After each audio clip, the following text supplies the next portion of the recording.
Hello everyone, welcome to Gopi study circle. So friends, ఈరోజు మన question ఏంటి అని అంటే పర్సంటేజ్లో మళ్ళీ సేమ్, కాకపోతే మనం చాలా క్వశ్చన్స్ ఏం చేసామంటే మిల్క్ అండ్ వాటర్ తీసుకున్నాం, లేదంటే ఆల్కహాల్ కానీ వాటర్ కానీ తీసుకుంటాం. బట్ ఈ క్వశ్చన్లు ఏంటిది అని అంటే వాటర్తో పాటు సాల్ట్ విషయం అనేది మనం డిస్కస్ చేయాల్సి ఉంది. మరి ఇక్కడ ఏంటంటే చూడండి, ఇక్కడ 100 liters of water contains 20% salt. From that, if 30 liters water evaporated, then find salt content now అంటున్నాడు.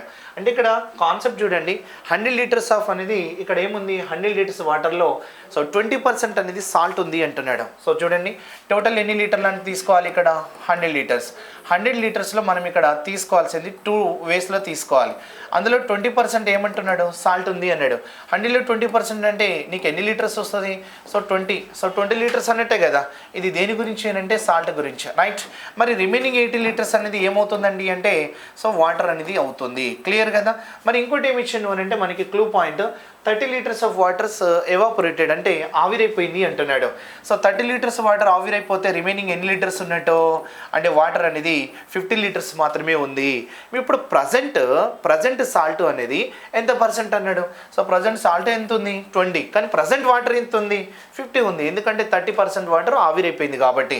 సో అందుకోసం అలా సాల్ట్ ఎంత ఉంది, 20. మరి సాల్ట్ అనేది ఎంత పర్సెంట్ అంటే మరి ఇవి రెండు యాడ్ చేస్తేనే కదా నాకు 100 అయింది. అందుకోసం ప్రజెంట్ 20 సాల్ట్ ఉంది అండ్ 50 ఇక్కడ వాటర్ ఉంది. 20 + 50 ఎంత అవుతుంది అని అంటే 70 అవుతుంది. సో 70 పైన సాల్ట్ ఎంత పర్సెంట్ అనేది ఫైండ్ అవుట్ చేయాలి. అలా చేస్తే మనకి 0 కట్ చేస్తే నాకు వచ్చే వాల్యూ, సో 200 ఎంత అంటే 7 రాసుకోవచ్చు. 7 2s వాల్యూ ఎంత, సో 14 రాసుకోవచ్చు. మళ్ళీ 6 ఉంది కాబట్టి 7 8s 56, ఇంకెంత ఉంది 4 అంటే పాయింట్ పెట్టుకుంటే 7 5s 35 అని రాసుకోవచ్చు.